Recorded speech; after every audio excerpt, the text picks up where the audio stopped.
20-25 বছর পূর্বে আমাদের এখানে তারাবির জন্য হাফেজ পাওয়া যেত না, বিভিন্ন জায়গা থেকে হাফেজ আনা হতো। কেননা এখানে এত হাফেজ তৈরি হতো না। আজ দাওয়াত ইসলামের বরকতে অনেক সংখ্যক হাফেজে কোরআন তৈরি হয়েছে। সুবহানাল্লাহ। উম্মতকে সার্ভিস প্রদান করেছেন।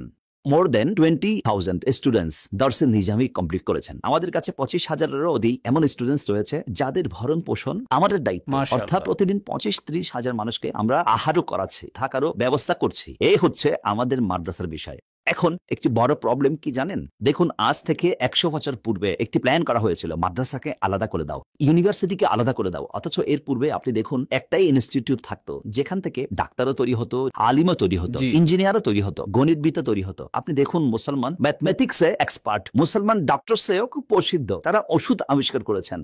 কিন্তু ইনস্টিটিউট হতো একটাই, সেখানেই দিন পড়ানো হতো। একটা প্ল্যান অনুযায়ী ইনস্টিটিউটকে আলাদা করে দেওয়া হলো, মাদ্রাসাকে আলাদা করে দেওয়া হলো। মাওলানা সাহেব যদি হয় 5, 10, 15 হাজার বেতন পায়, আলিম হওয়ার পর ডক্টর হতে ইনস্টিটিউট যেতে হবে। আমরা সেই গ্যাপটি রিয়েলাইজ করেছি। আল্লাহর রহমতে আমরা ইংলিশ মিডিয়াম ইসলামিক স্কুল প্রতিষ্ঠা করেছি এবং সেই ইংলিশ মিডিয়াম ইসলামিক স্কুলের নাম রেখেছি দারুল মদিনা। আমরা 150 এর কাছাকাছি ব্রাঞ্চ তৈরি করেছি। এতে 34,000 স্টুডেন্টস রয়েছে। কেবল আমাদের দেশে নয়, আপনি জানেন ইউকেতে পৃথিবীর সবচেয়ে কঠিন হচ্ছে স্কুল সিস্টেম চালানো।